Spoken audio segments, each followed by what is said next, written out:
దించుకుంటది లేదా సైలెంట్‌గా ఉంచుతది. ఇప్పుడు పాకిస్తాన్‌ని పెంచి పోషించేది అదే. పాకిస్తాన్ ద్వారా ఉగ్రవాదులను పెంచి పోషించింది అదే. ఆఫ్ఘనిస్తాన్‌లో తీవ్రవాదులను తయారు చేసింది అదే. రష్యా కోసం. తన పని అయిపోయాక తన మీదకే వచ్చినటువంటి అదే తాలిబాన్ తీవ్రవాదులను చంపడానికి లేదా అదే బిన్ లాడెన్‌ని అల్-ఖైదా చీఫ్‌ని చంపడానికి వెంటపడింది అదే. అంటే తన అవసరం కోసం, స్వార్థం కోసం ఎవరినైనా వాడుతది. ఆ తర్వాత ఎవరినైనా నాశనం చేస్తది. ఇప్పుడు పాలస్తీనాని అట్లాగే వాడుకుంది. గాజాని అట్లాగే వాడుకుంది. ఇప్పుడు గాజా మీద దాడులకి ఇజ్రాయెల్ వెళ్తున్నప్పుడు ప్రోత్సహిస్తున్నది America. At the same time అదే సందర్భంలో అక్కడ కీలకమైన అడుగులు కూడా వేస్తుంది. తాజాగా జరుగుతున్నటువంటి పరిణామాల్లో అక్కడ ప్రత్యక్షంగా కనబడుతున్నది అదే. బీబీసీ తాజాగా ఒక కథనాన్ని ప్రొజెక్ట్ చేసుకొచ్చింది. గాజాలోనంట ఒక గ్యాంగ్ తిరుగుతుందట. ఈ గ్యాంగ్ పని ఇస్లామోఫోబిక్ బైకర్ గ్యాంగ్ అంట వీళ్ళు. ఒక్కొక్కళ్ళని చంపినందుకు $1500 ఇస్తదట అమెరికా. వీళ్ళ పని అక్కడ ఈవే ఒక టీమ్ లీడర్ కింద నడుస్తారట.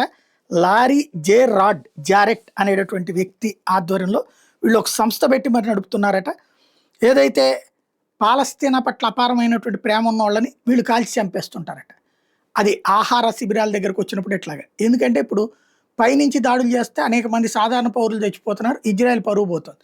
కాబట్టి ఆ పనేదో మేము చంపిస్తాం, మేము మనుషులను పెడతాం, నువ్వు ఆగని చెప్పి వాళ్ళ చేత ఆపిచ్చి వీళ్ళు ఇట్లాంటి ఒక గ్యాంగ్ని క్రియేట్ చేసి గ్రౌండ్లో వెళ్ళి చంపేటటువంటి వీళ్ళు బైకుల మీద వెళ్ళి కాల్చి చంపేస్తుంటారట. ఈ గ్యాంగ్ నడిపిస్తున్నది అమెరికా అన్నటువంటిది బీబీసీ ప్రొజెక్ట్ చేస్తున్నటువంటి తాజా కథనం.